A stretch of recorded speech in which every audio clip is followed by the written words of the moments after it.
Hello, so today I'm going to talk you through how to assemble a saxophone, just like you would learn at your first lesson at Music Makers Academy. So in the case you will have your main body of your saxophone and some other bits and pieces that are going to need to be put together.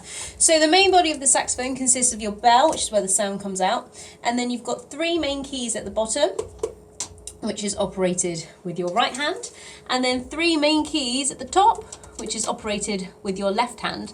A bit like a recorder, the 6 main holes in a recorder. So if you can play a recorder, you've got a good start for the saxophone. You'll find your neck in the case, and this is the first thing we're going to assemble. So at the top of your saxophone, you need to push your neck into the hole.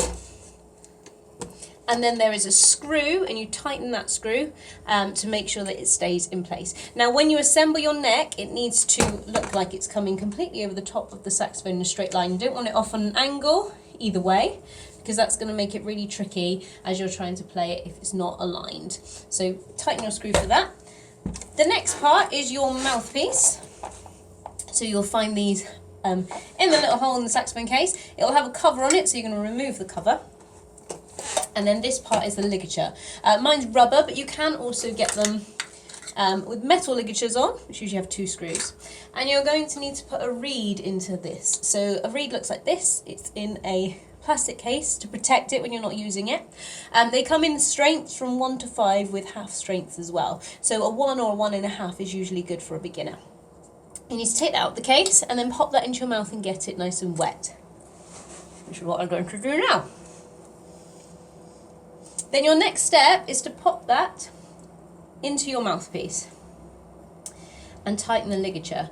Now when you do this, you need to make sure you've got just a very small gap at the top of the mouthpiece between the reed, so that you'll be blowing your air through that gap.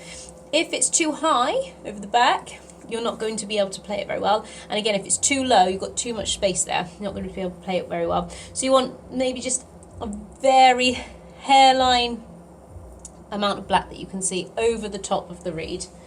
And then you're going to tighten your ligature in place, whether that's 1 screw or 2 screws. Keep that nice and tight. And then this will go onto the cork of the neck. Ideally, you want some cork grease to grease it up so that you don't damage your cork, because if you do damage it, you will need to get it replaced, which isn't massively costly, but it's better to protect it. Mine already has some cork grease on there. And then that's going to slot onto the cork. The next thing you will need is a neck strap. And this is going to go round your neck and clip the saxophone onto it to take the weight of it from your hands while you're playing to be supported on your neck. So that's the next part I'll show you. So when you put your neck strap on around your neck, you're going to tighten it just a short space, and then it will have a hook, and on the back of your saxophone you will have a hook. It might look like this, might look slightly different. It's not this hook that goes for your thumb, but a fully enclosed hook which you will strap onto your neck strap, and then it means your neck is taking part of the weight of the saxophone. Now ideally you need to make it at a height so that when you tip your saxophone up, it's right into your mouth. If it's too low, you'll be reaching down for your saxophone, and if it's too high, you'll need to reach your head up to play your saxophone. So you'll find the right place on your neck strap for it to reach your mouth. And then the next part is blowing it. So the way you set your mouth for this is really important. So you need to put your bottom lip over your teeth, like this. And then your top teeth are going to stay on the top of the mouthpiece, like this. And then you're going to close all that up and do a big puff of air, like this.